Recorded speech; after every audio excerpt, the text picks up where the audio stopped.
주님의 은혜가 함께 하시기를 축복합니다. 우리 신앙생활에 있어서 참 중요한 영역 중에 한 부분을 나누려고 합니다. 여호와의 말씀을 들으라, 이런 제목입니다. 우리가 말씀을 많이 아는 게 참 중요하죠. 하나님 말씀을 많이 아는 게 참 중요해요. 성경 공부를 많이 하고 또 성경을 연구하고 이렇게 말씀을 많이 아는 게 중요해요. 근데 우리 신앙은 말씀을 연구해서 우리 삶에 적용시키는 것이 우리 신앙의 전부는 아니에요. 우리 신앙은 그 신앙에 대한 패러다임의 변화가 좀 필요해요. 그러니까 우리 신앙은 하나님과의 친밀한 교제예요. 그러니까 친밀한 교제를 위해 예배가 매우 중요하다. 이렇게 우리가 2주 전에 나눴잖아요. 예배를 통해서 하나님과 만남이 있어야 된다라고 했어요. 출애굽받은 이스라엘 백성들 하나님께서 시내산으로 인도하셨고요. 그 시내산에서 언약을 맺는 장면이 19장부터 24장에 나오죠. 그 다음에 25장에 바로 성막을 만들라고 했다 그랬죠. 그래서 성막을 만들라고 지시하신 것과 성막을 실제로 만드는 장면이 아주 많은 출애굽기 나머지 전체를 활용해 가지고 그 장면이 나타나요.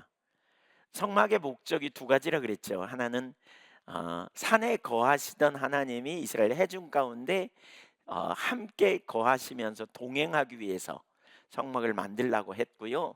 또 다른 하나는 성막에서 하나님의 백성들이 하나님께 제사를 드리는 게 목적이라 그랬어요. 오늘날로 말하면 예배가 목적이에요. 근데 그 예배가 무엇인가를 잘 가르치는 그 본문이 출애굽기 29장 42절 43절에 나오죠. 거기서 우리가 전에 살폈어요. 거기 보면 어, 내가 거기서 너희와 만나고 내가 말하리라. 그러므로 말미암아 뭐예요? 하나님의 영광으로 말미암아 하나님의 백성들이 거룩하게 될 것이다. 이렇게 표현하고 있거든요. 그러니까 예배의 목적은 하나님과 만남이에요. 그러니까 일정한 의식을 그냥 지켜버리는 데서 끝나는 게 아니고 이 의식을 통해서 인격적인 하나님이 만나기를 원하세요. 그리고 그 만남에 있어서 아주 중요한, 어떻게 만난다 그랬어요? 하나님은 영이시기 때문에 눈으로 보이지 않아요. 그럼 어떻게 만난다고요? 그분의 말씀을 듣는 거다 그랬어요. 그래서 지난번에 이제 나누면서 우리가 2가지가 중요하다 그랬잖아요. 하나는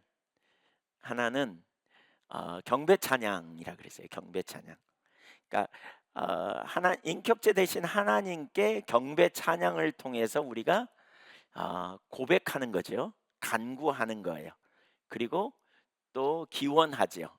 그러니까 하나님 높입니다. 찬사를 드립니다. 오늘도 주님을 높이고 찬양한다는 고백이 있었잖아요. 그리고 주님께 간구도 했고, 그 다음에 주님께 사랑의 고백을 가지고 나아가는 이런 일들이 있는 거죠. 그러니까 우리가 많이 말하는 거죠. 주님께 드리는 거예요, 찬양을. 그러면 하나님께서 또 우리에게 말씀하세요. 그게 뭐냐? 설교예요. 설교. 그래서 우리는 하나님께 우리가 나아가 찬양을 고백하고 간구하고 하나님 앞에 믿음의 고백을 한다면, 사랑의 고백을 한다면, 사실 하나님은 사랑을 원하잖아요. 우리에게 존재를 다해 사랑하라 그랬으니까. 그래서 그런 고백을 하여 나간다면 하나님은 또한 우리에게 말씀을 보내셔서 우리에게 말씀하시는, 이게 설교예요. 이게 설교. 그래서 이 과정을 통해서 우리는 하나님을 만나야 돼요. 만나면 그분의 말씀을 듣는 거라 그랬잖아요. 만약에 이런 자세 없이 우리가 예배당에 오면 우리는 하나님과 친밀한 교제 가운데 설 수 없어요. 하나님께 예배를 드리기 위해 오지만 인격체이신 하나님을 향해 나가지 못하고 하나님과 만남을 열망하는 자세가 없다면 하나님께서 우리의 예배를 받지 않으시고 우리의 삶에도 아무런 능력이 없어요. 하나님과 만남이 있는 그러한 예배가 되시기를 축복합니다. 지난주 월요일 날 극동방송에서 이렇게 예배하고 찬양하고 이런 일을 했거든요. 근데 다음에 6월 달에 또 하기로 했어요. 그래서 6월 달에는 어떤 주제로 할까 그러다가 예배에 대한 부분을 좀 나누려고요. 6월 달에는. 물론 설교가 짧아 가지고요. 참 하기가 어렵더라고요. 잠깐 10분 그래서 전반부 10분, 후반부 10분 그래서 한 20분 정도 되니까 이게 참 만만치 않더라고요. 그래서 이번에는 이제 그런 부분을 잘 활용해서 하려고 하는데, 무엇보다 진짜 중요한 게 우리가 예배에 성공해야 된다 그랬어요. 예배에 성공해야 돼요. 아, 그 예배의 중요한 요소 중에 하나는 하나님 말씀을 듣는 것이에요. 우선 오늘 우리는 그러니까 두 가지를 살피려고 하는데, 첫째, 하나님의 말씀을 들어야 한다입니다. 호세아 4장 1절을 한번 읽어볼까요? 전반부만 읽습니다. 시작. 이스라엘 자손들아, 여호와의 말씀을 들으라. 자, 네, 그건 뒤에 있겠습니다. 예, 여호와께서 이 땅 주민과 논쟁하신다, 뭐 이런 표현. 말씀을 들어야 될 대상으로 하나님께서는 이스라엘 자손을 콕 찝어서 부릅니다. 이스라엘 자손들이 누구예요? 하나님이 택하신 하나님의 사람, 아브라함과 이삭과 야곱의 후손을 말하는 거죠. 그렇죠. 그들은, 그러니까 야곱의 이름을 하나님이 야복강에서 이스라엘이라 이렇게 부르잖아요. 그래서 이스라엘의 조상이 이제 그 야곱이죠. 그러니까 하나님이 택하신 하나님의 백성들을 향해 주님이 선포하세요. 뭐라고요? 너희는 여호와의 말씀을 들어라. 그러므로 당연히 여호와의 말씀을 들어야 되겠죠. 하나님의 백성들은 하나님의 말씀을 들어야 합니다. 하나님의 말씀을 통해서 우리는, 하나님의 백성들은 하나님과 교제하고 소통하는 일이 있다는 것을 기억해야 돼요. 그러니까 하나님은 친밀한 교제를 누리기 원하시는데, 우리와 어떻게 친밀한 교제를 누리느냐? 말씀을 통하여서 우리와 소통해 가는 과정을 이루신다고요. 그런데 하나님의 백성들이 여호와의 말씀을 듣지 못하면 그들은 더 이상 하나님의 백성들이라고 할 수 없겠죠. 그래서 하나님의 백성들이 하나님의 말씀을 듣는 것은 너무너무 중요해요. 그러니까 하나님이 원하시는 관계는 무슨 관계? 인격적 사랑의 친밀한 관계. 한번 따라서 보실래요? 인격적이고 친밀한 사랑의 관계. 이게 하나님이 맺으시는 언약의 관계, 언약의 관계. 이 관계예요. 그래서 이 관계성에서 가장 중요한 게 뭐냐면, 우리는 부지런히 그분의 말씀을 들어야 돼요. 말씀을 들어야 돼요. 이사야 65장 12절에 보면 심지어 이런 표현이 있어요. 내가 너희를 칼에 붙일 것인즉 다 굽으리고 살육을 당하리니, 왜 그러느냐? 이는 내가 불러도 너희가 대답하지 아니하며 내가 말하여도 듣지 아니하고 나의 눈에 악을 행하였으며 나의 즐겨하지 아니하는 일을 행하였음이니라. 이렇게 표현해요. 여러분, 개인적으로도 인간적으로도 마찬가지예요. 사람과 사람의 그 관계를 생각해 보세요. 어떤 사람과 친밀하려면 되게 중요한 게 소통을 하잖아요. 우리가 어떤 사람이 만나서 같이 서로를 알아가는 과정에 뭐가 있어요?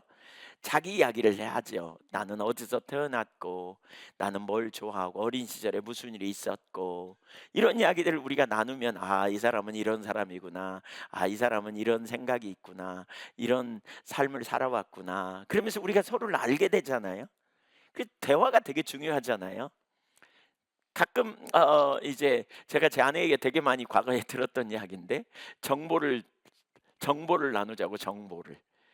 그러니까 이제 대화하자는 얘기였어요. 근데 그 말이 무슨 얘기인지 몰라갖고 참 많이 어려웠는데, 네, 서로에게 정보를 주는, 어떤 사람하고 여러분 대화하고 같이 교제하고 그러는데 그 사람이 갑자기 말도 않고 삐졌어.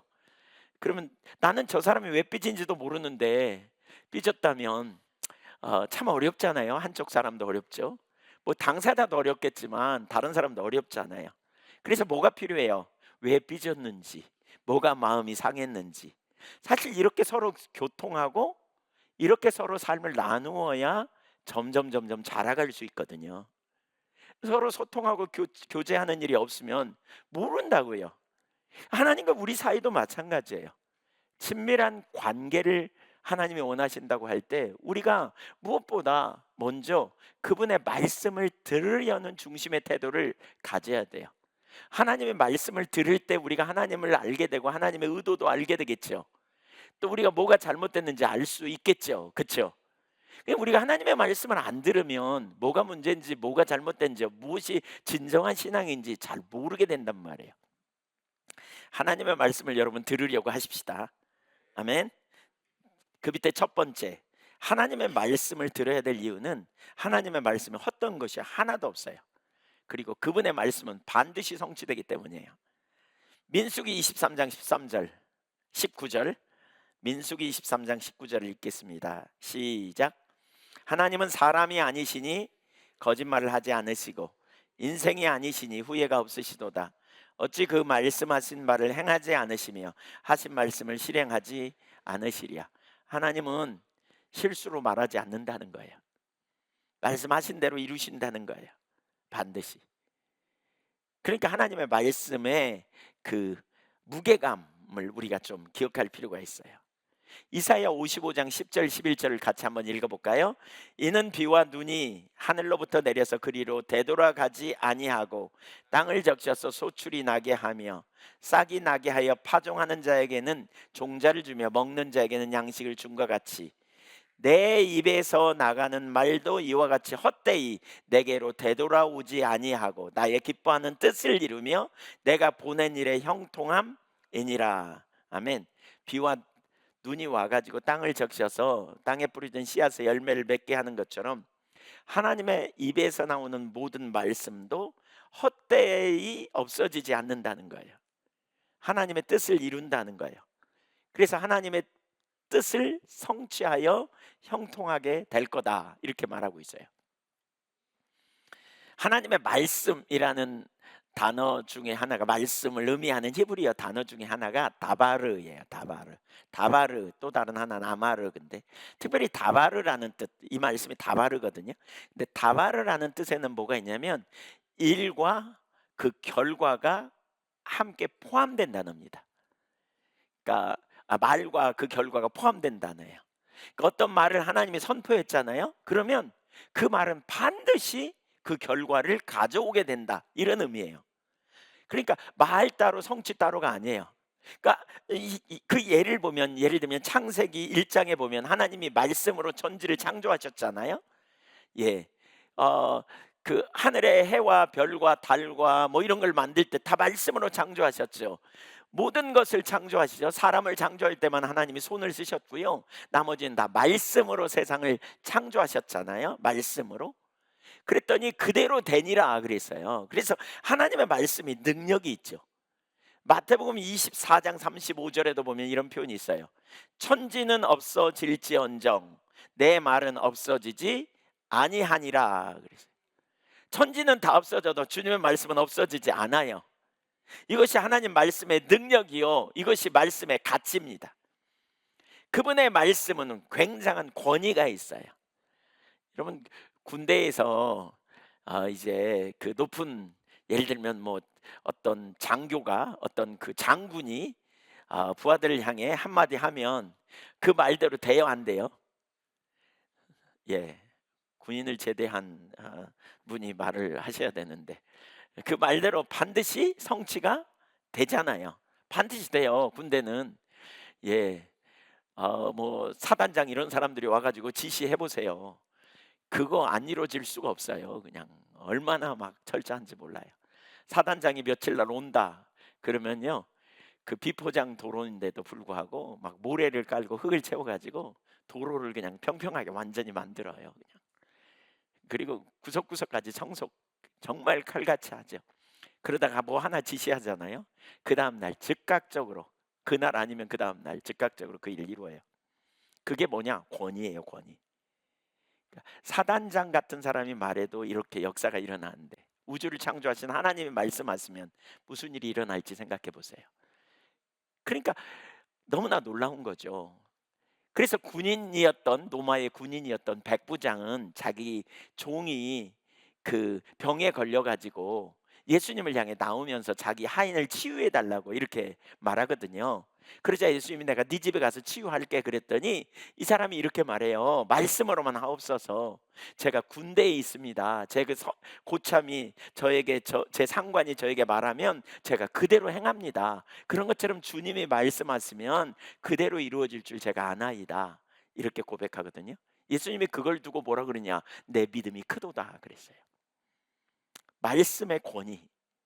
여러분, 말씀은 능력이 있어요. 하나님의 말씀은 우리에게 능력이 있어요. 그래서 히브리서 4장 13절에 하나님의 말씀은 살았고 운동력이 있다, 이렇게 표현하거든요. 말씀이 능력이 있음을 믿으십시오. 말씀은 능력이 있어요. 하나님의 말씀은 특별히 능력이 있어요. 사람의 말도, 우리가 지난주에 살폈죠. 사람의 말도 축복의 능력이 있고 저주의 능력이 있다 그랬는데, 하물며 하나님의 말씀이 어떠하겠어요? 그분의 말씀은 강력한 능력이 있음을 우리가 기억해야 돼요. 하나도 헛되지 않아요. 그래서 우리는 그분의 말씀을 1.1획도 틀림없이 소중히 여기고 받아야 돼요. 두 번째, 하나님은 말씀을 통해서 우리를 구원해 내십니다. 시편 107편 20절을 보겠습니다. 같이 읽어보죠. 네, 한번 같이 읽어주세요. 네, 시작. 그가 그의 말씀을 보내어 그들을 고치시고 위험한 지경에서 건지시는도다. 하나님의 백성을 구원하는 방편 중에 하나가 뭐냐면 말씀을 보내어 주신다는 거예요. 말씀을 보내어 치유하시고 말씀을 보내어 위험한 지경에서 건져내 주신다는 거예요. 그 한 예를 보면, 출애굽하던 이스라엘 백성들이 금송아지를 민수기 21장에 보면 그 광야길에 너무 힘들고 고통스러워 가지고 이렇게 이스라엘 백성들이 막 불평하고 원망하거든요. 그때 하나님께서 그 불평하고 원망하는 이스라엘 백성들에게서 보호막을 거두어요.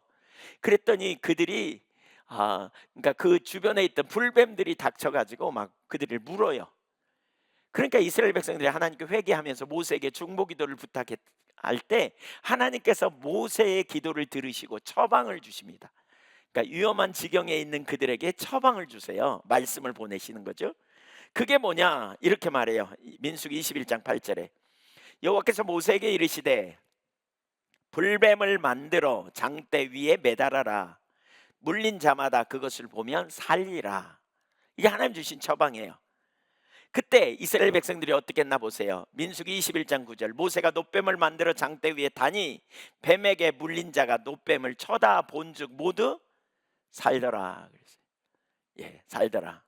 하나님께서 하나님의 백성들을 구원하시고 인도하시는 그 비결이 뭐냐면 말씀이에요. 말씀.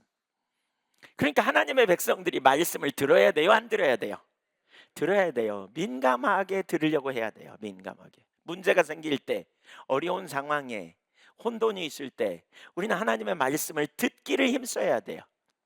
저도 개인적으로 제 삶에 위기가 있고 어려움이 있을 때마다 하나님 앞에 나아가 그분의 말씀을 듣기를 정말 사모하고 열망했거든요. 근데 그때마다 그분의 말씀은 항상 우리에게 생명이고 능력이 되었음을 정말 많이 경험했어요. 예를 들면 우리 이 예배당 건축할 때 제가 참 어려웠어요. 그때 너무너무 힘들어 가지고요, 앞이 잘 안 보이는 상황이었는데 기도하는 가운데 하나님께서 이렇게 말씀을 주셨고 그 말씀을 따라 행할 때 제 삶에 정말 놀라운 승리와 자유함이 있었거든요. 우리는 하나님의 말씀을 들어야 돼요. 하나님의 말씀을 생명처럼 여길 줄 알아야 돼요. 오늘 그 본문처럼 하나님의 백성들이 하나님을 떠날 때 하나님은 선지자들을 통해 말씀하시면서 이렇게 말했잖아요. 이스라엘 자손들아, 여호와의 말씀을 들으라. 왜 이 말씀을 하셨어요? 잘못된 상태를 깨닫게 하시고 돌이키게 하시려는 하나님의 의도였어요. 바로 그들을 구원하기 위함이었던 것을 볼 수 있어요. 하나님의 말씀을 들을 때 하나님의 백성들은 새롭게 됩니다. 여러분, 그런 경험 해보셨죠?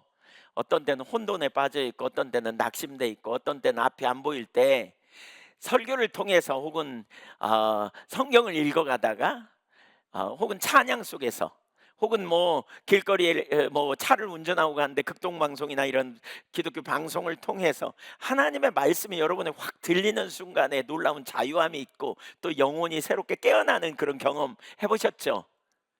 네, 아마 해보셨을 거예요.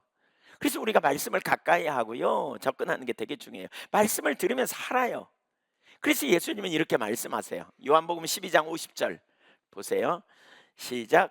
나는 그의 명령이 영생인 줄 아노라. 그러므로 내가 이르는 것은 내 아버지께서 내게 말씀하신 그대로니라 하시니라. 말씀의 가치를 알아야 돼요. 말씀이 얼마나 소중한지 알아야 돼요. 우리 하나님의 백성들은 항상 하나님의 말씀을 듣고 하나님의 뜻을 알기를 원하고 하나님의 인도를 받으려고 애써야 돼요. 그 예배당에 와서 오늘 예배를 드리면서도 어떤 일정한 시간을 때우고 가는 게 우리의 예배가 아니에요. 어떤 일정한 시간을 잘 지키고 가는 게 우리 예배가 아니에요. 예배를 통해서 살아계신 하나님이 지금 내게 무엇을 말씀하시려고 하는지, 이 시간에 하나님이 내게 뭘 가르치려고 하는지, 하나님의 의도가 뭔지, 하나님의 목적이 뭔지, 하나님이 누구이신지 우리에게 가르치시는 그 음성을 들으려고 여러분 사모하셔야 돼요. 그 자세 없으면 사실 예배 시간이 정말 힘들 거요. 특별히 우리 교회 우리는 예배가 뭐 경배 찬양 30분 하지, 또 광고하지, 거기다 설교는 길지, 무슨 놈의 예배가 이렇게 기냐, 뭐 이런 생각으로 아마 되게 그냥 힘들 거요. 우리의 목적은 예배를 통해 하나님과 만남이 있는 예배가 돼야 돼요. 예배가 길다고 다 만나냐? 그건 아니지만, 그럼에도 불구하고 우리가 사모하고 열망하면서 하나님 제게 말씀해 주세요, 제가 듣겠나이다, 이런 태도와 자세를 가져야 돼요. 그게 인격적인 하나님과의 교제예요. 실제적인 교제. 살아계신 하나님과 내가 교제하고 그분의 말씀을 듣고 그 말씀을 들으면서 우리의 삶을 전환하고 돌이키고 인도하심을 받고, 이런 일이 일어나야 돼요. 특별히 하나님의 말씀은 어떻다고요? 능력이 있다고요. 하나님의 말씀은 반드시 성취된다고요. 하나님의 말씀은 하나님의 백성들을 구원한다고요. 하나님의 말씀은 저와 여러분을 새롭게 하세요. 그래서 그 말씀을 들으려고 하셔야 돼요. 들으려고. 그냥 설교 시간에 정보로 듣는 게 아니에요. 인격체 되신 하나님이 오늘 내게 개인적으로 주시는 메시지로 들어야 돼요. 우리가 너무나 신앙생활을 이렇게 타성에 젖어 습관처럼 하다 보면 예배 시간에 와서 앉아 있으면서 설교를 듣되 새로운 정보와 지식을 수집하는 수준으로 생각하기가 아주 쉽거든요. 근데 이거 잘못된 거예요. 이거 잘못된 거예요. 인격자 되신 하나님이 우리에게 말씀하시고 깨닫게 하시면 내가 그 말씀 앞에 내 삶을 조정하고, 그렇구나, 하나님이 내게 이렇게 말씀하시니까 내가 살아계신 하나님께 믿음으로 반응하고 나가야 되겠구나, 이런 태도를 가져야 돼요. 이런 태도를. 말씀이 얼마나 놀라운지 몰라요. 보세요. 우리를 구원하신다니까요. 말씀이 우리를 새롭게 한다니까요. 말씀이 저와 여러분에게 믿음을 갖게 하신다니까요. 그러니까 말씀을 우리가 들어야 살아요. 들어야. 세 번째, 하나님의 말씀에 적극적인 반응이 필요합니다. 하나님이 언제 말씀하십니까? 하나님의 백성들에게 필요한 순간에 말씀하십니다. 하나님의 말씀은 하나님은 다양한 부분을 우리에게 말씀하세요. 그래서 당신의 백성들을 인도해 가세요. 하나님이 언제 말씀하시는가를 몇 가지 그냥 간단히 좀 얘기해 볼게요. 하나님의 백성들에게 하나님이 자신을 계시하셔서 우리로 믿음을 갖게 하십니다. 예를 들면 창세기 17장에 보니까 하나님이 아브라함에게 이렇게 말해요. 아브라함아, 나는 전능한 하나님이야, 이렇게 표현해요. 왜 하나님이 전능하다는 말씀을 하셨을까요? 그 다음에 무슨 말씀을 주시냐면 네 아내 사레가 아이를 낳을 거야, 이렇게 말해요. 무슨 얘기예요? 사라의 나이가 엄청 많거든요. 아이 낳을 가능성이 없어요. 그런데 하나님이 사라에게 아들을 주시겠대요. 그러니까 믿음이 없을까 봐 나는 전능한 하나님인 걸 네가 상기해, 기억해, 이렇게 먼저 말씀을 주시고 믿음의 삶으로 초청하는 거죠. 그러니까 하나님이 언제 말씀하세요? 우리에게 믿음을 갖게 하려고 할 때. 그러면서 하나님 자신이 누군지 알게 해요. 예. 사랑의 하나님, 전능하신 하나님, 존재하신 하나님을 알게 될 때 우리가 무슨 일이 있어요? 염려를 맡기고, 그렇죠? 우리가 하나님 앞에 삶을 조정하고 이런 일이 있겠죠. 그렇죠? 또 하나님께서 언제 말씀하시냐? 목적을 가지고 말씀하세요. 하나님이 어떤 일을 행하시려고 하실 때 하나님의 백성들에게 당신의 의도를 알게 하세요. 예를 들면 출애굽기 3장에 보니까 하나님이 7절에 이렇게 말해요. 모세의 떨기나무 불꽃 가운데서 나타나셔서 내가 내 백성의 우고를 알고 저들의 부르짖음을 듣고 저들의 고통을 보고 내가 내려왔다. 그리고 저들을 젖과 꿀이 흐르는 땅, 아름답고 광대한 가나안 칠족 속에 사는 땅으로 데리고 가려고 한다. 하나님의 의도를 모세에게 나타나서 지금 무슨 일을 하시려는지 의도를 알게 해주시죠. 이게 뭐예요? 왜 이런 말을 해요? 그래요? 하나님 그렇게 하십시오. 이런 태도를 말하는 게 아니에요. 이런 태도를 요구하는 게 아니에요. 뭐라고요? 왜 이런 태도를 말씀하세요? 그런 다음에 뭐라 그래요? 모세야 네가 가라 그러죠. 그 일에 하나님이 동역자로 부르시려고 하나님의 의도와 목적을 알게 해주시죠. 그러니까 우리가 설교를 들으면서 우리가 성경을 읽으면서 하나님의 목적과 의도가 뭔지를 자꾸 깨달으려고 해야 돼요. 하나님이 누구이신지를 자꾸 알게 해달라고 구해야 돼요. 하나님을 알면 알수록 믿음이 충만해지고요. 하나님의 의도와 목적이 뭔지 우리 가운데 깨달아지면 하나님이 나로 하여금 그 일에 동참하도록 초청하시는구나. 내가 바로 그 행할 수 있는 일에 가야 되겠구나. 이런 부르심이 있다는 걸 기억해야 돼요. 네, 부담되세요? 네, 그 부르심에 적극적으로 응답하도록 우리를 초청하는 거죠. 예수님이 베드로에게 그러잖아요. 내가 사람을 낚는 어부가 되게 하려고 내가 너를 불렀다 그러잖아요. 목적을 알게 해서요. 또 하나님이 말씀하실 때 언제 말씀하는가 몇 가지 지금 예를 얘기하는 거예요. 하나님의 백성들이 위기의 상황에 있을 때 전략을 주셔서 승리케 하세요. 모세가 이스라엘 백성들을 구원해 내시는 하나님의 그 의도를 따라 나갔잖아요. 그래서 하나님이 말씀하셨어요. 저에게 가서 바로에게 가서 내 백성을 보대라. 저들이 나를 섬길 거다. 이렇게 말하라고 하셔서 말씀했더니 모세가 그래 데리고 가라. 이렇게 하면 좋겠는데 절대 안 들죠. 위기가 만났어요. 위기의 상황이었어요. 바로 그런 순간에 모세가 하나님 앞에 가서 어떻게 해야 될지 구할 때 하나님께서 나일강에 그 지팡이를 내밀어라 그랬고 쳐라 그랬고 나일강이 피로 변하고 10가지 재앙을 내리시고 또 이스라엘 백성들이 이끌고 홍해 앞으로 갔는데 홍해가 딱 가로막혀 가지고 거기서 이제 어떻게 해볼 도리가 없는 상황이 됐죠. 그때 하나님께서 모세에게 지팡이를 내밀라고 말하고 홍해가 갈라지고 또 마실 물이 없는 상황에 반석을 치라 그랬고 또 먹을 것이 없는 상황에 만나를 하나님이 주시면서 하루에 한 호멜씩 주시라 그랬고 여러분 모든 순간에 하나님이 말씀을 보내셨어요. 말씀을 주셨어요. 여호수아에게도 마찬가지예요. 여호수아가 새롭게 이제 이스라엘의 지도자가 됐어요. 모세 큰 사람 모세의 뒤를 이어 지도자가 됐으니 얼마나 두렵겠어요. 바로 그런 순간에 하나님이 말씀을 주시죠. 두려워하지 말라, 염려하지 말라, 내가 너와 함이니라. 이렇게 하나님이 담대하게 말씀을 보내시죠. 그리고 요단강 앞에 설 때 어떻게 해야 되는지, 여리고성을 돌 때 무슨 하루에 한 바퀴씩 돌고 7일째 7바퀴 돌라는 전략도 하나님이 다 주신 거 아니에요. 이 성을 점령하다가 실패했어요. 무슨 문제인가 알지 못할 때 하나님께서 기가 막힌 또 그 말씀을 보내셔서 깨닫게 하셨죠. 하나님의 백성들이 어떻게 사역을 감당했는지를 너무 잘 볼 수 있지 않아요? 또 하나님의 백성들이 이해되지 않은 상황에 있을 때, 처했을 때 하나님께 물었어요. 그때 하나님이 말씀을 하시죠. 하박국 2장 1절에 보면 하박국 선지자가 굉장히 혼돈에 빠져 있는 상황이거든요. 율법이 해이되고 공의가 시행되지 않는 이스라엘 백성들이 심각한 상황에 있을 때 그가 기도하는 가운데 이렇게 기도해요. 내가 내 파수와 하는 곳에 서며 성루에 서리라. 그가 내게 무엇이라 말씀하실는지 기다리고 바라보며 나의 질문에 대해 어떻게 대답하실는지 보리라. 무슨 얘기예요? 하나님께 묻고요, 하나님이 대답하실 때까지 기다리고 바라보며 어떻게 대답하실는지 보았다는 거예요. 그러니까 기다렸죠. 하나님께 물은 거예요. 그랬더니 2절 여호와께서 내게 대답하여 이르시되 너는 이 묵시를 기록하여 판에 명백히 새기되 달려가면서도 읽을 수 있게 하라. 여러분 친밀한 교제가 뭐예요? 바로 이게 친밀한 교제예요. 이게 친밀한 교제예요. 하나님의 말씀을 듣는 거예요. 들으면 한편으로 우리에게 뭐가 요구돼요? 반응이 요구되죠. 그렇죠? 듣고 순종하는 사람 뒤에 나오지만 그런 일을 해야 돼요. 또 혼돈에 있을 때 우리가 뭐 해야 돼요? 하나님께 묻는 거예요.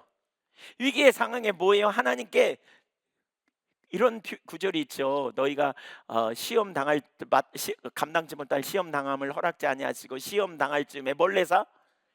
피할 길을 내사. 하나님이 그 순간에 피할 길을 주신다는 거잖아요. 피할 길을. 그러니까 뭐가 피할 길인지 어떻게 해야 하는지 우리가 묻는 것 너무너무 당연해요, 안 당연해요? 대답 좀 해보세요. 당연해요, 아니에요? 당연해요. 너무 당연해서 대답을 안 하신가요? 다윗 보세요. 하나님의 사람 다윗. 그는 수많은 상황에 하나님께 묻고 응답을 경험했거든요. 그러니까 우리에게 이런 태도가 필요해요. 이게 우리 신앙이에요. 기본적으로 우리는 하나님의 말씀을 들으려고 하셔야 돼요. 그러니까 인격자이신 하나님은 성경 속에다 문자로 기록해 두고 침묵하고 계시지 않아요. 이 성경을 읽는 가운데 우리에게 개인적으로 조명해 주세요. 성령의 조명을 통해서 내게 주시는 음성으로 되어지는 거예요. 제가 어떻게 목사가 됐겠어요? 예, 성경에 기록돼서요? 아니요, 그렇지 않아요. 성령의 조명으로 제가 디모데 후서를 공부해 가는 중에 성령께서 조명하셨어요. 저를 풀타임 사역자로 하나님 부르셨다는 확신을 갖게 됐어요. 그래서 제가 목사가 됐어요. 제가 어떻게 예한교회로 왔겠어요? 그냥 오다가다 얻어 걸려서 온 게 아니에요. 하나님 구체적으로 인도하셔서 예한교회 오게 됐어요. 우리 여기 건축하는 것만 해도 어떻게 여기로 건축하게 됐느냐? 진짜 하나님이 기가 막히게 인도하셨어요. 그 건축 과정 잘 이해 못 아니 모르시는 분은 그런데요. 하여튼 기가 막히게 인도하셨어요. 기가 막히게. 네, 그 얘기 하고 싶네. 네. 네. 네. 대부분은 아시지만 모르시는 분들 위해서 좀 하면 네, 우리가 땅을 찾아 엄청 헤맸는데요. 예. 없었어요. 아니 여기다 딱 이게 안 닿았어요. 근데 한 번은 제가 그 서울에 예능교회라고 거기에 가서 강의하러 가는데 비행기를 타고 이제 딱 내렸는데 저게 문자가 하나 찍혔어요. 아, 종교부지 일곡지구 종교부지 444평 6차선 대로변에 좋은 땅 있음. 관심 있는 분 연락 바람 이렇게 왔어요. 그 제가 보자마자 비행기 내리자마자 이게 뭐야? 일곡지구면 전에 있던 교회하고 멀지 않은데 그래서 제가 전화를 했어요. 그랬더니 이 땅 얘기를 했어요. 근데 그 전에 너무 재밌는 게 우리 교회를 부지를 위해 열심히 기도했는데 우리 그 한 지체에게 하나님이 꿈을 꾸게 하셨대요. 근데 꿈을 꿨는데 그 꿈에 뭐가 있냐면 어디 아니 밭이 있는데 밭에 이렇게 써 있더래요. 그러니까 그게 건축 부지라 그러더래요. 근데 거기 가니까 예향교회 건축 부지 이렇게 써 있더래요. 근데 우리 교회가 아니라 그러더래요. 그 예향교회가 우리 교회가 아니라 그러더래요. 그래서 이제 저는 그런 말을 들으면 염두에 두거든요. 그냥 이렇게. 근데 이 땅 여기 나왔다 그래서 제가 우리 그때 전철주 집사님한테 전화해 가지고 거기 가까이에 사니까 빨리 좀 가보시라고. 가까이에 계시니까 한번 좀 가보시라 그랬어요. 그랬더니 가서 보고는 너무 좋대요. 너무 좋대요. 그래가지고 제가 그때 목요일 날하고 금요일 날인가까지 하고 토요일 날 왔거든요. 오자마자 여기 왔습니다. 왔더니 여기에 이 부지에 밭이 돼 있는데 예양교회 건축 부지 이렇게 써 있었어요. 어떤 예양교회냐? 다른 예양교회가 이 땅을 불화받았는데 그 다음 이렇게 할 수 있는 능력이 여력이 안 되니까 교회들에게 북구에 있는 모든 교회들에게 문자를 보냈답니다. 북구 목사님들에게 주소록을 입력해서. 근데 더 희한한 것은 있잖아요. 그 목사님이 나중에 이렇게 말씀하셨어요. 그러니까 그 목사님의 말씀이니까 제가 나누는 거예요. 다른 사람들한테 하나도 연락이 안 왔대요. 저희만 왔대요. 그래서 웬일인가 싶어갖고 물어봤대요. 다른데 문자 못 받았냐 그랬더니 자기가 아는 목사님들은 문자 하나도 못 받았고요. 저만 받았어요. 믿거나 말거나 표정이 그런 표정이에요. 근데 저만 받았어요. 네. 저도 안 믿겨요, 사실. 진짜 그게 말이나 되는가 싶어요. 근데 그 목사님은 그러시더라고요. 그래서 저희가 이 부지를 하게 된 거죠. 사게 된 거죠. 네. 여러분 하나님이 말씀 안 하셨다면 우리가 어떻게 여기까지 왔겠어요? 그분의 말씀을 듣지 않았다면 우리가 어떻게 여기까지 왔겠냐고요. 예. 그러니까 되게 중요한 건 그러니까 친밀한 교제 안에서 우리의 삶은 그분의 말씀을 들어야 돼요. 근데 우리는 그분의 말씀을 이렇게 기록된 성경을 통해서 우리가 읽음으로 듣는다고 생각하거나 설교를 통해 듣는다고 이렇게 생각하되 성경을 아무리 읽어도 설교를 아무리 들어도 자기의 음성으로 자기에게 주시는 말씀으로 전혀 모를 수 있어요. 왜냐하면 인격제 대신 하나님이 내게 주시는 음성으로 듣지 않으면 사실 이게 개인적으로 실제가 되지 않아요. 우리 신앙은 인격적 관계요. 하나님이 내게 주시는 음성으로 들으려고 해야 돼요. 예, 내게 주시는 음성으로. 당연히 그분의 말씀을 존중히 여기고, 실제로 하나님을 존중히 여기는 것은 하나님의 말씀을 존중히 여기는 것과 연관이 있거든요. 사무엘하 12장 9절에 보면 다윗이 우리아의 아내 바스바를 범하고 그 남편을 죽였을 때 나단 선지자를 통해서 하나님이 이렇게 말씀하신다 그랬잖아요. 네가 어찌하여 내 말씀을 업신여기고 이런 일을 행했냐. 그러면서 10절에 보면 네가 어찌하여 나를 업수히 여기고 이런 일을 행했냐, 이런 표현이 있거든요. 하나님의 말씀을 업신여기는 게 그분을 무시하는 행위예요. 그래서 무엇보다 우리에게 진짜 중요한 자세는 말씀의 가치를 알고 그 말씀이 하나님의 음성임을, 하나님 자신, 인격자이신 하나님이 내게 주시는 음성임을 듣고 받아들이고, 그리고 순종하는 태도를 취해야 돼요. 여기 오늘 1절에 여호와의 말씀을 들으라 그랬는데, 여기 들으라라는 단어는 히브리어로 샤마라는 말입니다. 그 말은 듣는 행위만이 아니라 들은 내용대로 순종한다는 의미까지 포함되는 단어입니다. 그러니까 듣는 것은 당연히 순종하는 자세를 우리가 가져야 돼요. 여러분, 말씀을 듣고 순종할 수 있기를 축복합니다. 근데 문제가 있어요. 순종이 쉬워요, 어려워요? 예, 순종 쉽지 않아요. 말씀을 듣는 것 자체도 힘들어하는 분들이 적지 않아요. 어떤 때는 내가 이런 생각을 가지고 있는데 어떻게 설교 중에 나를 콕 찍어갖고 나들으라고 하는 것처럼 이렇게 얘기를 듣는 것 같은 경험이 있으시죠? 예, 솔직히 한번 손 들어보세요. 그런 경험이 있는 분 손 들어보세요. 예, 나들으라고 하는 것만 이런 경험 한 번도 없는 분은 수상한 분입니다.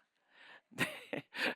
사실 누구 들으라고 하겠어요. 다 우리 들으라고 하는 거죠. 근데 제가 미리 알고 하는 경우는 거의 없거든요. 사실 알면 의도적으로 못합니다. 더 알면 못합니다. 절대. 우리 김광석 장로님이 전에 그런 표현을 하시더라고요. 이렇게 아내가 다 일러 바치는 줄 알았다고, 강 권사님이. 꼭 그 얘기 하다고. 근데 어느 날 오시면서 차 속에서 두 분이 얘기했는데 분명히 말할 틈이 없는데 말했다고. 그래가지고 하나님이 하시구나 그렇다고. 하나님 말씀은 살아있기 때문에요, 우리에게 그렇게 하세요. 그러니까 우리는 기본적으로 말씀을 들으면 이걸 순종 안 하려는 체질이 있어요. 또 말씀을 들을 때 순종이 어려운 이유는 말씀대로 살면 과연 될까? 이런 생각이 있죠. 왜냐하면 하나님을 잘 모르니까. 하나님을 잘 모르면 순종이 정말 어렵잖아요. 예. 그래서 하나님이 말씀하실 때 우리는 순종해봐야 경험으로 하나님을 알 수 있다는 걸 기억해야 돼요. 그러니까 무슨 얘기예요? 하나님이 말씀하실 때 위험부담이 있고요. 하나님 말씀하실 때 손해 보는 것 같고요. 하나님 말씀하실 때 바보처럼 느껴질 수도 있어요. 그대로 순종하는 건. 그렇죠? 누군가가 나에게 잘못했으면 나도 가서 따지고 뭔가 찾아내야 되는데 하나님께서 때로는 뭐라 그래요? 용서하래. 이거 쉽지 않은 일이지 않아요. 근데 그렇게 하면 뭐가 될까? 성경이 그렇다고 그렇게 해야 돼? 안 돼. 나는 가서 따지고 반드시 내가 어떻게든지 내가 원수를 갚을래. 이런 의식을 가지려는 사고가 우리의 본성이잖아요. 이게 세상적 가치관이잖아요. 그런데 하나님이 그렇게 하라 그러니까 손해가 날지라도 기꺼이 그렇게 했더니 어느 날 하나님께서 놀라운 승리를 그분 앞에서, 그 사람 앞에서 나를 높여주시고 그 사람 앞에서 나를 드러내주신 하나님의 손길을 경험하게 된단 말이에요. 그걸 통해서 뭘 알아요? 하나님의 말씀은 진리구나. 그 말씀을 따라가면 생명이 있구나. 그 말씀은 정말 능력이구나. 믿는 대로 이루어지는구나. 이걸 체험하는 거예요. 이게 다 아트예요. 이게 체험적 지식이에요. 이 지식이 하나 쌓여, 두 개 쌓여, 세 개 쌓이면 진짜 믿음의 사람이 되는 거죠. 왜 우리가 듣기가 어렵냐면, 순종이 어렵냐면, 들어도 뱉어버리냐면, 그렇게 하는 것이 세상의 이치와 잘 맞지 않기 때문에. 그래서 하나님이 뭐라 그러셨어요? 이사야 55장에 보면 너희 생각과 내 생각은 다르고 너희 길과 내 길은 다르다. 하늘이 땅보다 높은 같이 내 생각이 너희 생각보다 높고 내 길이 너희 길보다 높다고 하셨어요. 그래서 그분의 말씀에 우리가 전적으로 순종하는 삶에 어려움이 있는 이유가 여기 있어요. 그러나 우리가 염두에 둬야 될 건 하나님의 말씀이 얼마나 놀라운지, 하나님의 말씀이 얼마나 가치 있는지, 하나님의 말씀이 얼마나 소중한지, 그분의 말씀의 권위가 무엇인지, 이걸 우리가 깊이 생각해 보고요, 말씀이 정말 그렇다면 우리의 삶을 조정하고 따라가는 저와 여러분이 되기를 소망합니다. 사실 여러분 그렇잖아요. 여러분 여러분의 미래를 알아요, 몰라요? 그런데 하나님은 알아요, 몰라요? 아세요. 하나님은 우리를 사랑하세요. 여러분이 사랑하는 자녀를 위해 제일 좋은 거 주고 싶잖아요. 하나님이 우리의 미래를 아시는데 제일 좋은 길로 인도 안 하겠어요? 하나님은 더군다나 능력이 있는데 가장 완전한 길을 우리를 준비하고 그리 오라 그러면 우리는 그리 따라가야 돼요. 거기에 생명이 있어요. 그게 바로 믿음의 사람이에요. 우리는 그 삶을 선택해야 돼요. 말씀의 가치를 여러분 깊이 생각해 보시자고요. 하나님 말씀하시는 중요한 또 한 가지 상황은 하나님의 백성이 돌이켜야 될 때도 말씀하세요. 돌이켜야 돼. 오늘 본문 1절을 다시 한번 볼까요? 우리말에 생략된 단어가 있어요. 생략된 단어가 있어요. 이스라엘 자손들아 여호와의 말씀을 들으라. 왜 들으라 그러냐? 왜냐하면이라는 단어가 히브리어 원어는 있어요. 키라는 단어인데, 왜냐하면 여호와께서 이 땅 주민과 논쟁하시기 때문에. 예, 논쟁하시기 때문에. 그러니까 논쟁한다는 말은 재판한다 그런 의미거든요. 고소한다 그런 의미거든요. 다투신다 그런 의미예요. 그러니까 하나님께서 당신의 백성들을 고소하는 상황이라면 그분의 말씀을 우리는 진짜 경각심을 가지고 들어야 될 거 아니에요.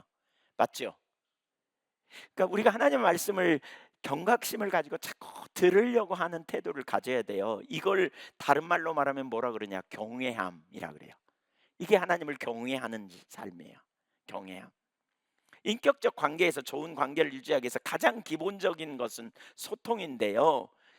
이 소통하는 자세 중에 진짜 중요한 게 뭐냐? 그 말을 들을 때 적극적인 반응, 적극적인 응답이 필요한 거죠. 이처럼 하나님과 우리와의 관계도 말씀에 적극적인 반응이 필요해요. 그것이 말씀하시는 분을 존중히 여기는 거고 말씀하시는 분을 경외하는 태도예요. 이 태도가 없는 것이 문제죠. 이 태도가. 사무엘상 2장과 3장에 보면 하나님께서 엘리 제사장에게 무명의 선지자를 보내어서 말씀하시죠. 엘리 제사장이 자기 아들을 말리지 못했잖아요. 제사를 멸시하는 이런 그 자기 아들들을 말리지 못했어요. 하나님께서 이렇게 말씀하죠. 네가 어찌하여 나보다 네 아들들 더 중히 여겨 내 제사를 멸시하게 하느냐. 그러니까 하나님보다 더 자녀들을 소중히 여기는 우선순위를 둔 거죠. 그래서 자녀들을 책망하지 못한 거죠. 그러면서 하나님께서 무명의 선지자를 보내요. 나는 나를 존중 여긴 자를 존중 여기고 멸시한 자를 경멸하리라. 내가 네 집에 노인이 없게 하리라. 막 이런 심판을 선포하거든요. 그러면 심판을 선포하시는 일은 돌이키라는 거예요? 아니면 그냥 너 망할 거라 끝날 거다라는 말씀인가요? 돌이키라는 말씀이에요. 여러분, 하나님이 돌이키라는 사인이에요. 하나님이 심판하시려면요 그냥 하세요. 근데 말해도 안 돌이키니까 또 다른 사람을 보내는데 두 번째 보내는 게 누구냐면 사무엘이에요. 엘리 제사장의 수제자 같은 사무엘. 그래가지고 그를 보내면서 뭐라 그러시냐면, 예, 똑같이 말씀하세요. 똑같이. 그러니까 여호와를 멸시했다는 거죠. 그래서 망하게 될 거라는 거죠. 그랬더니 엘리 제사장이 뭐라 그러냐? 여호와는 선하시니 뜻대로 될지어다 이러고 말아요. 그는 하나님의 말씀에 의미하는 바가 뭔지를 제대로 못 깨달았고요. 그 말씀 앞에 진짜 경각심을 가지고 전환하지 못함으로 심판받게 됐어요. 이처럼 여러분, 우리는 하나님의 말씀에 깨어 있어야 돼요. 신앙생활은 하나님 말씀을 듣는 거예요. 예, 그분의 길을 따르고 그분의 인도하심을 받아야 돼요. 우리는 양 같아서 제 갈 길로 가려는 경향을 가져요. 순간순간 자기 중심으로 돌아가 버리잖아요. 하나님의 길에서 멀어지잖아요. 바로 그때 하나님이 말씀을 보내셔서 자꾸 저와 여러분을 소성시키시고 다시 회복시키시고 의의 길로 인도하시죠. 그럴 때마다 우리가 민감하게 반응하고 순종할 수 있어야 돼요. 바로 그런 순간 하나님 말씀하시는데 못 들으면 심판이 있는 거죠. 예레미야 7장 25절 이하를 좀 볼까요? 교독합니다. 예레미야 7장 25절. 너희 조상들이 애굽 땅에서 나온 날부터 오늘까지 내가 내 종 선지자들을 너희에게 보내되 끊임없이 보내었으나 너희가 나에게 순종하지 아니하며 귀를 기울이지 아니하고 목을 굳게 하여 너희 조상들보다 악을 더 행하였느니라. 내가 그들에게 이 모든 말을 할지라도 그들이 너에게 순종하지 아니할 것이요 내가 그들을 불러도 그들이 내게 대답하지 아니하리니 너는 그들에게 말하기를 너희는 너희 하나님 여호와의 목소리를 순종하지 아니하며 교훈을 받지 아니하는 민족이라 진실이 없어져 너희 입에서 끊어졌다 할지니라. 말씀을 듣지 않았다는 거죠. 새벽부터 부지런히 선지자들을 보냈어요. 부지런히 말씀했어. 근데 안 들었어요. 그래서 결국 어떻게 되냐? 심판하시겠다는 거예요. 그래서 예레미야 시대에 심판 받고 그 저들이 멸망했지 않습니까? 포로로 잡혀갔지 않습니까? 우리가 하나님의 말씀에 진짜 열려 있는 자세가 필요해요. 하나님과 소통하는 자세, 소통하기 위해서 그분의 음성을 듣고 그분의 말씀을 들으려고 해야 돼요. 예, 들으려고 해야 돼요. 들으면 어떻게 해요? 그 다음에 우리가 뭐가 필요하다고요? 적극적인 반응이 필요해요. 듣는 것으로 끝나는 게 아니라 적극적인 순종이 필요해요. 자, 제가 여쭤볼게요. 오늘 지금까지 설교를 들으면서 하나님이 내게 말씀하시는 게 있다. 그럼 한번 손 들어보세요. 네, 실망스러운데, 네, 막 올라가는군요. 네, 네, 누가 말씀하셨다고요? 진짜예요?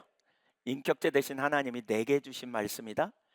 그러면 우리는 어떻게 돼야 되냐? 하나님께 반응하는 거예요. 지금부터 적극적인 자세로 반응하는 거예요. 저도 오늘 설교를 준비하면서 사실 제가 오늘 설교의 초점은 뒤에 둘라 그랬어요. 호세아 4장 1절 후반부 그리고 4장 6절 이 부분에 주로 초점을 둘라 그랬어요. 근데 어제 설교 준비하면서 제가 이 구절을 읽는 가운데 앞부분에서 떠나지가 않는 거예요. 그래서 앞부분에 대해서 이렇게 정리하다 보니까 이 앞부분 설교가 오늘 사실 주된 주제거든요. 우리에게 주시는 하나님의 말씀. 그 제가 말씀을 듣는 자세를 저 자신도 새롭게 하고요. 제가 하나님 앞에 그렇게 되겠다고 결단하고 그렇게 섭니다. 신앙은 그분의 말씀을 듣는 거고요. 그분의 말씀 앞에 우리의 삶을 적극적으로 반응해 가는 거예요. 그게 친밀한 교제예요. 친밀한 교제. 주님 말씀하시면 내가 나아가겠다고, 주님 설하하면 내가 서겠다고, 이런 찬양도 있잖아요. 예, 적극적인 믿음의 반응. 잠언 1장 24절 보세요. 잠언 1장 24절.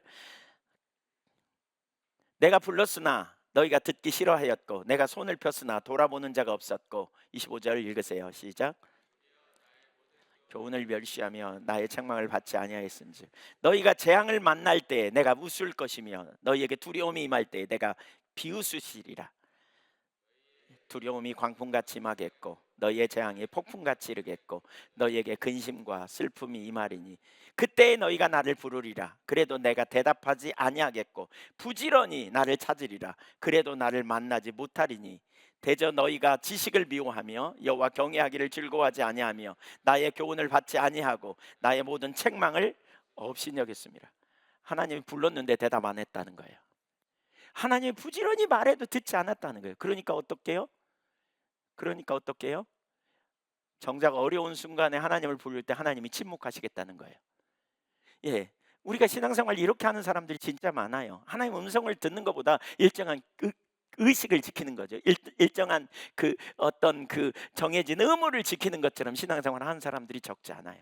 그러면서 별 문제 없으면 하나님이 축복하셔서 우리 집에 문제 없다, 우리는 잘 살고 있다, 우리는 괜찮다.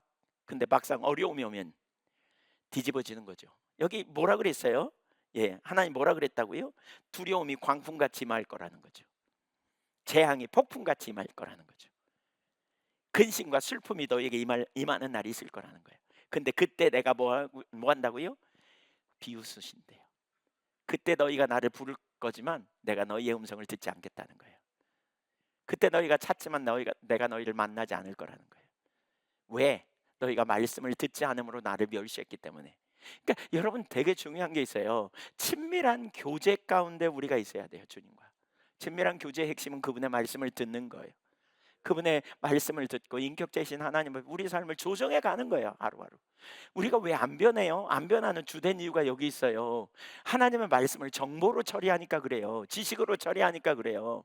하나님의 말씀을 인격체 되신 하나님이 내게 주신 말씀으로 받는 순간에 우리는 고민이 시작됩니다. 갈등이 시작됩니다. 왜 말씀이 때로는 우리에게 우리가 하기 어려운 이야기를 어려운 부분으로 우리를 인도하시기도 하고, 때로는 내가 하고 싶지 않은 일을 우리에게 초청하기 때문에 참 갈등이 오기도 합니다. 그래서 회개가 요구되고 때로는 삶의 조정이 요구되기 때문에 우리가 말씀대로 사는데 상당히 부담이 될 수도 있습니다. 그러나 인격체 되신 살아계신 하나님이 나를 아시는, 나를 사랑하시고 나를 구원하기 위해 독생자를 아끼지 않으신 하나님이 내게 말씀을 주셨다.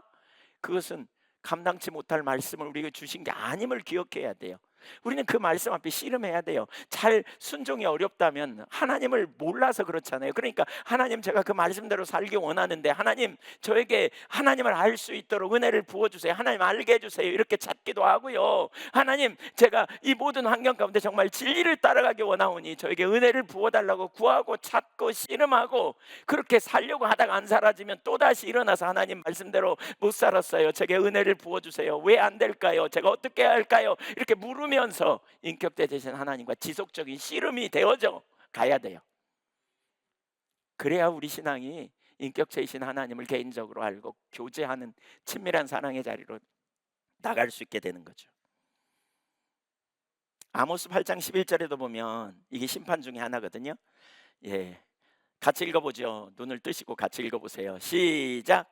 주 여호와의 말씀이니라. 보라, 날이 이를지라 내가 기근을 땅에 보내리니 양식이 없어 주림이 아니며 물이 없어 가람이 아니요 여호와의 말씀을 듣지 못한 기갈이라. 주님의 말씀을 부지런히 말해도 안 들으면 나중에 하나님이 말씀을 안 보내세요. 왜? 말해봤자니까. 말해봤자니까.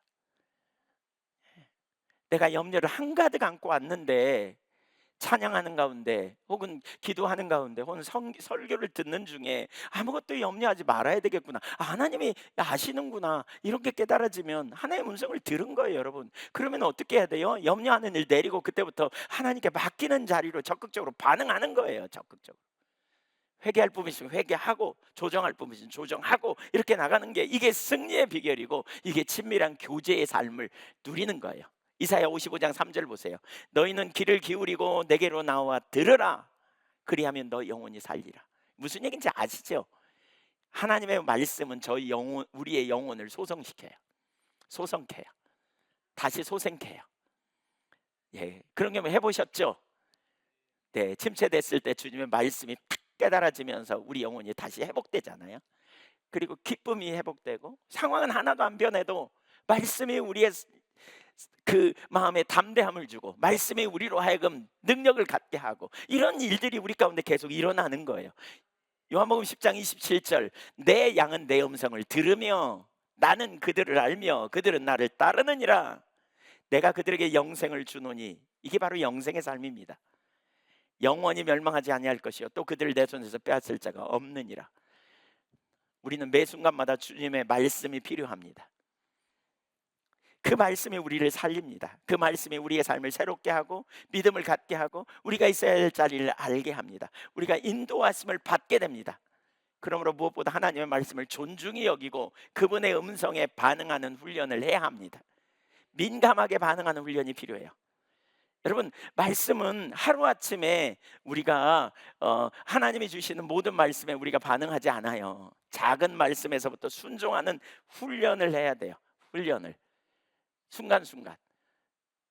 오늘 또 여러분이 마음이 낭망했는데 오면서 예배를 드리면서, 그래 하나님이 능력이지, 하나님이 함께 계신데 내가 뭘 염려해, 하나님이 계시면 족하다, 뭐 이런 깨달음이 있어서 여러분의 염려가 다 내려지고 맡겨지면 좋겠습니다. 예. 여러분이 막 자기 중심적인 길로 가려고 하다가, 그래 하나님의 말씀이 생명이야, 내가 그 말씀을 듣고 그 말씀으로 따라가리라, 이런 결단이 있으면 좋겠어요. 실제로 이렇게 반응하는 삶으로 가는 훈련이죠. 민감하게. 그렇지 않으면요, 하나님의 말씀이 우리의 삶에서 효력을 상실해요.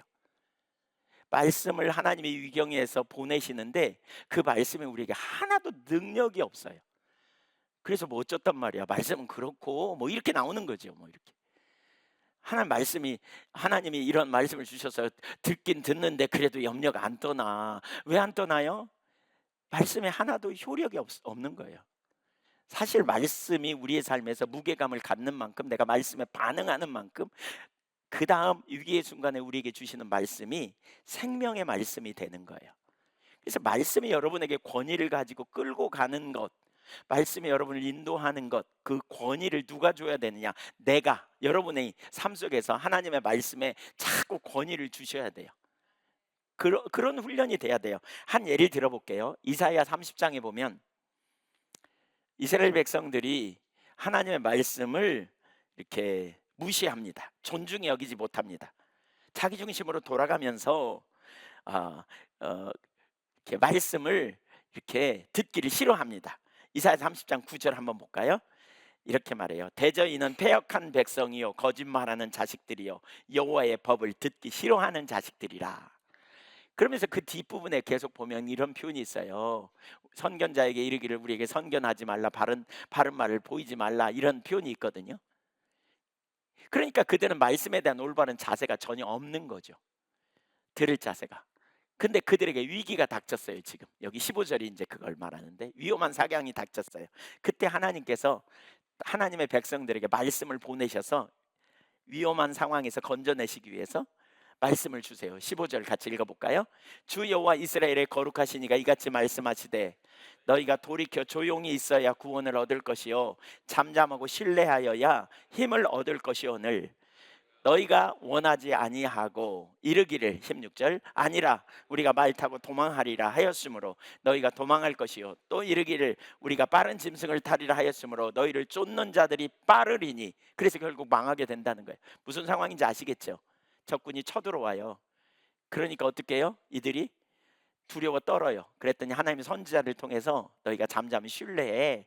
너희가 하나님을 의지하고 하나님만 신뢰하고 믿고 하나님 앞에 잠잠히 기다려. 하나님이 해결하실 거야. 그런데 그들이 뭘 했다고요? 이게 하나님이 주신 처방이에요. 그러니까 그 말씀의 능력을 안다면 아멘 할렐루야 그리고 하나님 앞에 기다렸을 거예요. 근데 몰라. 그러니까 뭐예요 이들이? 이들은 말씀을 원래 존중히 여기던 무리들이 아니에요. 하나님의 법을 듣기 싫어하는 사람들이었어요. 그러니까 말씀을 무시하는 일을 계속 해오다가 어려운 상황에 말씀을 딱 주니까 그렇게 말씀대로 살면 되겠나? 이런 의문을 가진 거죠. 그래서 아니야 우리 말 타고 도망가야 돼. 이럴 때는 빠른 짐승을 타고 가야 돼. 근데 무슨 일이 벌어졌다고요? 적군이 더 빠른 짐승을 타고 와서 잡아버렸다는 거예요.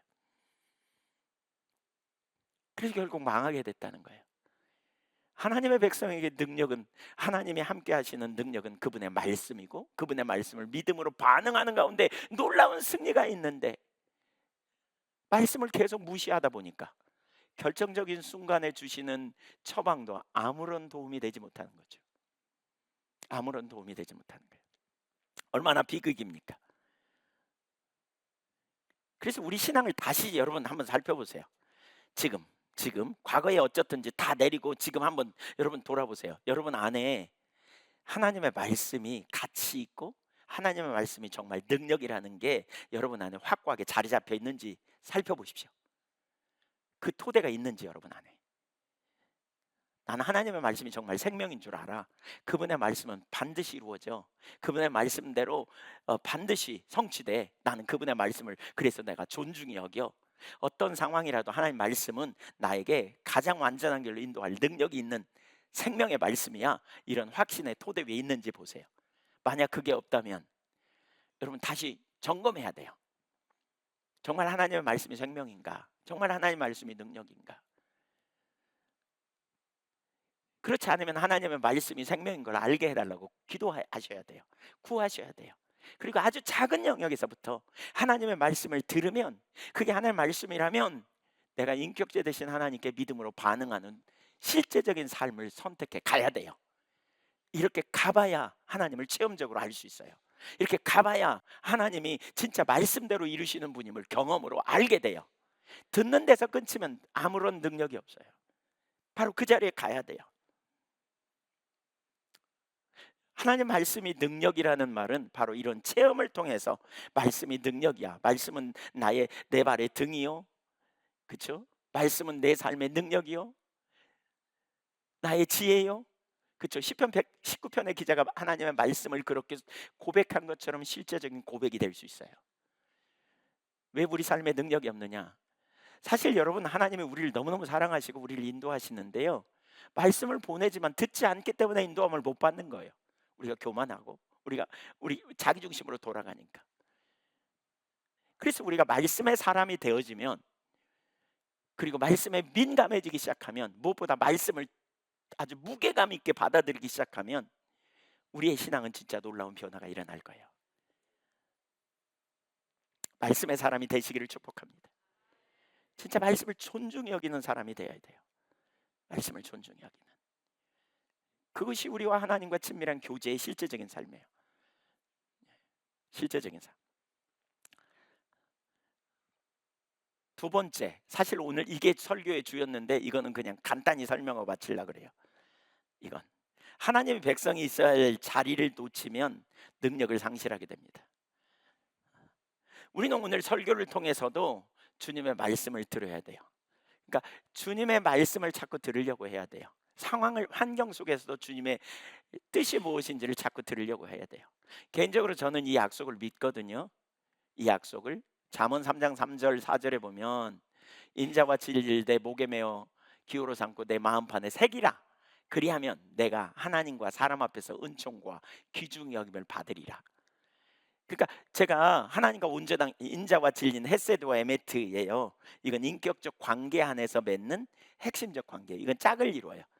그래서 하나님과의 인자는 말과 행위에 있어서 진실함을 의미하고요. 그래서 의리를 지키는 거라고 번역하기도 해요. 영어 성경에 보니까 faithfulness 그랬어요. 헤세드는 인자로 번역해 있죠. 하나님을 사랑하는 거예요. 사랑의 관계예요. 그러니까 하나님을 사랑하는 가운데 하나님께 의리를 지키는 이 삶을 살게 될 때 하나님이 우리를 어떻게 하신다고요? 은총을 부어주시고 모든 사람들 앞에서 우리가 귀중한 사람이 되게 하시겠다는 거잖아요. 저는 이 구절을 믿어요. 그리고 이 구절을 신뢰해요. 근데 가끔 가다가 제가 무시받는 경험이 있잖아요. 그러면 즉각적으로 저는 이 구절을 살펴봅니다. 하나님 제게 뭘 말씀하시려고요? 이렇게 찾습니다. 하나님 이 상황을 통해 제게 뭘 가르치십니까? 제가 혹시 합당하지 않은 거가 있다면 깨닫게 해주세요. 그렇게 집중적으로 하나님을 찾습니다. 그때 하나님께서 깨닫게 하시고 거기서 돌이킬 때 다시 그런 은혜를 회복시켜 주심을 되게 많이 경험하거든요. 그러니까 상황을 통해서, 환경을 통해서 우리가 어떤 일을 만날 때 우연으로 여기지 않고 그때그때 하나님의 말씀을 들으려고 하셔야 돼요. 하나님이 내게 뭐라고 말씀하실는지. 시편 하박국 기자가 말한 것처럼 기다리고 바라보고 주시하여 보리라고 말한 것처럼 이런 태도가 우리에게 필요해요.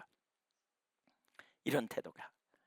호세아 4장 1절을 보십시오. 제가 오늘 이 말씀을 왜 가지고 나누냐면, 최근에 우리 교회 가운데 이런저런 일들이 많이 생겼어요.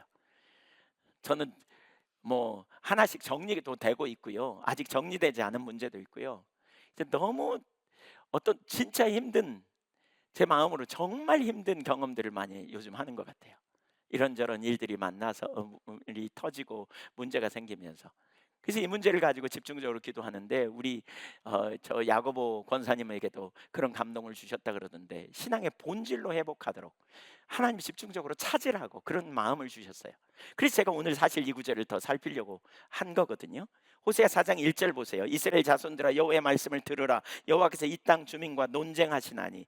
그러니까 말씀을 들어야 될 이유, 왜냐하면 여호와께서 이 땅 주민과 논쟁하신다. 뭘 논쟁하느냐? 이 땅에는 세 가지가 없다는 거예요. 아인이라는 히브리어인데요, 거기엔 하나도 없다 이런 표현입니다. 뭐가 없냐? 진실도 없고 인애도 없고 하나님 아는 지식도 없다는 거예요. 이 땅에는. 그러니까 진실도 없고 인애도 없고 하나님 아는 지식도 없고, 이게 뭘 의미하냐면 하나님과의 관계가 깨졌다는 거예요. 진실과 인애는 하나님과 언약 관계를 상징하고 있고요. 그 다음에 하나님을 아는 지식이라는 말은 여기 체험적 지식을 말합니다. 교제를 통하여 하나님을 아는 지식을 말합니다. 다트라는 말이에요. 신천지에서 왜 이거 가지고 하나님을 아는 지식이 없어 망한다, 호세아 4장 6절 갖고 성경 공부 안 해서 그렇다, 그래서 기성교회를 공격했잖아요. 그러니까 근데 여기서 말하는 지식은요, 체험적 지식, 경험적 지식을 말해요. 이론적 지식이 아니에요. 그 당시에 성경 구절을 몰랐느냐? 그들은 성경 모세오경을 암송할 만큼 열심히 있던 사람들이에요. 그래서 성경을 모르지 않았어요. 문제는 뭐냐? 지식일 뿐이에요. 이론일 뿐이에요. 인격자 대신 하나님을 개인적으로 알고 교제하는 실제적인 삶이 아니었다는 거죠. 그렇게 되니까 어떻게 돼요? 관계가 깨지니까, 하나님과 관계가 깨지면 반드시 여러분 이웃과의 관계도 깨지게 돼 있어요. 그래서 2절을 보세요. 오직 저주와 속임과 살인과 도둑질과 간음뿐이요 포악하여 피와 피를 뒤음이라. 이 죄들은 다 십계명에 나오는 죄들입니다. 십계명에 범하는 죄들, 그러니까 그것과 다 연결된 죄들입니다. 그러니까 하나님과 관계가 깨지면 금방 우리 머릿속에서요 하나님을 무시하게 돼 있어요. 그러면 금방 사람에 대해서 온갖 윤리적인 온갖 죄악을 저지를 수밖에 없어요. 아, 성경 구절을 몰라서 그런 게 아니에요. 성경 구절을 엄청 알아도 실제 삶에 아무런 능력이 없어요. 이론일 뿐이에요. 자기 중심으로 딱 돌아가기 때문에. 그래서 정말 심각한 거죠. 이기적이고 자기 중심적인 자리로 돌아간, 개인적인 교제가 없기 때문에 형식적인 신앙만 전락하고 있는, 이걸 잘 보여주는 구절 중에 하나가 호세아 6장 6절입니다. 호세아 6장 6절 같이 읽어보죠. 시작. 나는 인애를 원하고 제사를 원하지 아니하며 번제보다 하나님 아는 것을 원하노라. 하나님께서 번제와 제사법을 가르치시고 번제와 제사를 드리라고 그랬어요. 여기 번제와 제사는 감사제사입니다. 감사제사. 그러니까 이 제사 드리라고 그랬어요. 근데 여기서 뭐라고요? 나 그거 안 오네. 내가 너에게 원하는 건 너희가 나를 사랑하는 것, 인애, 헤세드를 말해요. 너희가 나를 사랑하는 거고 너희가 나를 체험적으로 아는 거야. 너희가 나를 개인적으로 아는 거야. 내가 그거를 원해. 왜 이런 말씀하셨을까요? 제사와 번제는 있었는데 그 속에서, 그걸 통해서 하나님과 만남이 있는, 하나님을 사랑하고 하나님을 개인적으로 알기 원하고 그분의 말씀을 듣고 적극적인 반응을 통해서 순종의 자리로 가서 하나님을 개인적으로 아는 교제가 있어야 되는데 그걸 쏙 빼버렸어. 문제는 뭐냐면 번제와 제사를 잘 드리거든요. 예배당에 와서 제사를, 그 당시에 성막에 와서 성전에서 제사를 잘 드리거든요. 그러니까 우리 신앙은 아무 문제가 없다고 생각한 거죠. 그럼에도 불구하고 삶에는 온갖 억압이 가득하고 죄악이 가득하니까, 그러니까 강력하게 표현하시는 거예요. 하나님께서 내가 너에게 원하는 것은 번제와 제사가 아니야. 사실 번제와 제사를 말씀하셨어요. 근데 왜 아니라 그럴까요? 거기에 있어야 될 하나님과의 만남, 하나님을 알기 원하고 그분의 말씀을 듣고 순종하는 태도와 그분을 사랑함으로 그분을 높이고 송축하는 이 자세가 쏙 빠져버린 거예요. 쏙 빼버린 거예요. 그러니까 강력하게 표현하는 거죠. 내가 너희가 원하는 것은 너희가 나를 알고 너희가 나를 사랑하는 거야. 나와 내 말씀을 듣고 친밀한 교제 가운데 순종하는 삶. 사실 말씀을 통한 친밀한 교제의 실제는 이 부분이거든요. 우리는 그분의 말씀을 들어야 돼요. 듣고 내가 그분 앞에서 중심의 도리적인 반응을 하는 거죠. 하나님 말씀하셨으니까. 예, 여러분 요즘 그 시크한 자녀들을 둔 부모들, 제가 이번에 온누리교회 가서도 그런 남자분들이 많아서 물어봤어요. 자녀들하고 소통하기 쉽냐고, 남자분들 쉽냐고 그랬더니 아이고 어렵다고, 불러도 대답도 잘 안 는다고, 뭐 어디나 다 마찬가지인 것 같아요. 그런 자녀들 향해서 누구야 불렀는데 대답도 잘 안 해. 그러면 여러분 좋으세요? 기분 나쁘세요? 예, 김성환 성도님 어떠세요? 기분 나쁘죠? 네, 그냥 나쁜 정도가 아니죠?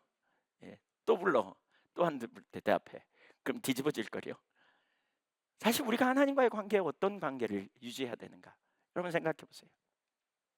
우리 예배가 뭔가? 일정한 규칙을 잘 지키는 것이 우리의 신앙생활이 아니에요. 일정한 규칙을 잘 지키는 게 우리의 신앙생활이 아니에요. 살아계신 하나님과의 교제요. 하나님을 부를 때도 믿음으로 영광의 주님을 구하는 것이고 높이는 것이고요. 예. 이런 모습이 호세아 시대만일까요? 오늘날 우리 시대도 예외가 아니라는 거예요. 문제는 열심히 신앙생활을 해온 사람들 많아요. 권사님들, 신앙생활 오래 해온 권사님들, 이런 집사님들 이렇게 만나서 얘기하다 보면 신앙생활 되게 많이 했어요. 정성도 드리고 헌신도 했어요. 근데 본질에서 놓쳐버렸기 때문에 삶에 아무런 능력도 없는 걸 봐요. 죄를 이길 능력도 없는 그분들 중에 많은 분들이 이렇게 표현해요. 나는 예수 믿어도 안 변한다고 생각해요. 그러면 성경이 틀렸어요. 예. 하나님 능력이 없는 거죠. 그러면 사실 하나님은 전능하시잖아요. 네. 뭐가 문제인지 우리가 기억해야 돼요. 신앙은 지적 동의가 아니에요. 인격체적인 하나님과의 개인적인 교제요, 관계성이에요. 여기서 이 얘기를 하는 거예요. 실제적인 삶이 되려면 뭐가 필요한지. 우리 인격적인 하나님과 개인적인 교제 안에 있어야 돼요. 바로 예배를 통해서 하나님과 만나는 일이 일어나야 돼요. 우리 신앙은 의식이 아닙니다. 예배당에 왔다가 갔다고 여러분 신앙생활 잘하고 있는 거 아닙니다. 우리가 우리 자녀들을 오늘날 세상에 빼앗기는 주된 이유가 거기 있습니다. 오늘날 너무나 많은 그리스도인들이 또 신실한 믿음의 사람들이 그 자녀는 세상에 빼앗겨 버린 그런 분들이 너무나 많이 있습니다. 어렸을 때 교회 잘 다니니까, 예배당에 잘 다니니까 우리 자녀들은 신앙생활 잘할 거야 이렇게 생각했는데, 알고 봤더니 인격체 되신 주님을 만나지 못하고 그냥 습관처럼 왔다 갔다 하다가 주님 못 만나니까 어떤 시점이 되니까 교회 떠나는 거죠. 어떤 시점이 되니까 세상에서 그러한 가치관을 가지고 교육받다 보니까 하나님 믿는 거 하나도, 뭐 하나님 계신 줄도 모르는 거죠. 그래서 교회 중직자의 자녀들마저도 신앙생활 안 하는 사람 부지기수예요. 오늘날 한국교회. 뭐가 문제인지 오늘날 우리가 생각해야 돼요. 우리 예배가 살아야 돼요. 우리 신앙이 회복돼야 돼요. 하나님과 만남이 없는 그러한 예배는 우리의 삶에 어떤 능력도 없어요. 여러분 공예배가 그렇게 살아야 되지만 또 여러분 개인적으로도 하나님을 그렇게 찾는 자리로 자꾸 갈 수 있기를 축복합니다. 경배 찬양을 통해서 하나님을 찾으세요. 기도로 하나님 앞에 나아가세요. 집중적으로 하나님 찾아야 돼요. 여러분 하나님 만나면 진짜 놀라운 일이 있어요. 우리가 하나님 있잖아요. 제가 저를 보니까 그렇더라고요. 제가 하나님 찾는 일 소홀히 하잖아요. 그러면 무장하기 시작해요. 자기 중심으로 무장이 되기 시작해요. 나를 보호하기 위해서, 내 명예를 위해서, 내 유익을 위해서. 누가 건드리기만 해봐 막 이렇게 날카로워집니다. 막. 그래서 꽉 완전 무장하고 있습니다. 자기 중심으로 철저하게. 그런데 주님을 찾기 시작합니다. 주님을 구합니다. 그리고 주님을 찾을 때 주님이 임재하시잖아요. 그럼 무장 해제가 일어나요. 무슨 무장 해제가요? 그냥 주님 괜찮아요. 저 주님이면 충분해요. 그리고 주님께 맡길게요. 그리고 주님께 재헌신을 막 하게 됩니다. 그러면 되게 많은 스트레스가 한 방에 날아가요. 지난 토요일 날도 제가 토요일 날 새벽에 아침에 일어났는데 너무 마음이 무겁더라고요. 막 되어진 상황이 막 만만치 않은 상황이 지금 여러 가지 이런 일이 있거든요. 그래서 막 하나님 찾았어요. 새벽에 일어나고 막 주님 찾았어요. 은혜를 구했어요. 그때 하나님이 임재하시면서 주님 안에서 너무나 놀라운 평강이 부어졌어요. 제 안에 자유함이 있어요. 아직 해결될 기미가 보이지 않는 문제도 있지만 그러나 염려가 내려졌어요. 그래요, 주님이 하실 거다. 주님을 신뢰할 거다. 여러분 우리가 말씀을 많이 안다고 승리하는 게 아니에요. 많이 알아야 돼요. 알아야 승리해요. 그러나 그게 다가 아니에요. 개인적인 주님과의 만남과 교제가 있기를 축복합니다. 그게 되어져야 돼요. 호세아 6장 4장 6절에도 내 백성이 지식이 없어 망한다 그래요. 지식이 없어. 하나님과 개인적인 교제, 친밀한 교제가 없기 때문에 망하는 거예요. 일이 일어나야 돼요. 일이. 저와 여러분의 삶에 그 일이 있기를 소망합니다. 그러면 무장 해제가 되고요. 그럼 자유함이 부어지잖아요. 염려가 맡겨지고요. 새롭게 되는 하나님 은혜 아래서 정말 놀라운 승리를 우리가 경험하게 돼요. 왜 그런 찬송가에 그런 찬송이 있잖아요. 우리 서로 받은 그 기쁨은 알 사람이 없도다. 알 사람이 없다는 말은 하나님과 나와 받은 그 기쁨을 알 사람이 없다는 말은 비밀이라는 거거든요. 비밀. 여러분 이 비밀이 있어야 돼요. 우리 신앙에. 그렇죠? 그래야 승리해요. 그래야 승리해요. 저와 여러분이 그 자리에 설 수 있기를 소망합니다. 그런 은혜를 사모하십시다. 주님 앞에 입을 넓게 합시다. 이번 우리 다음 주일날 아니 월요일 저녁부터 우리 하나님 찾는 시간 갖는다 그랬어요. 바로 그런 시간을 우리가 갖자고요. 그런 시간. 여러분 생각이 많이 복잡해갖고 하나님 찾아야 그냥 입술 뿐이고 생각은 복잡해질 수도 있고요. 잘 집중이 안 될 수도 있어요. 괜찮아요. 그런 분 다 오세요. 집중해서 하나님 찾으시자고요. 하나님 찾을 때 하나님이 임재하실 거거든요. 그럴 때 우리가 믿음으로 하나님께 반응하고 자기를 부인하고 새롭게 하시는 은혜를 구하고 우리가 하나님의 영광을 위해 우리가 담대히 설 수 있어요. 그 자리에 가시자고요. 아멘. 네, 우리 같이 기도하시죠.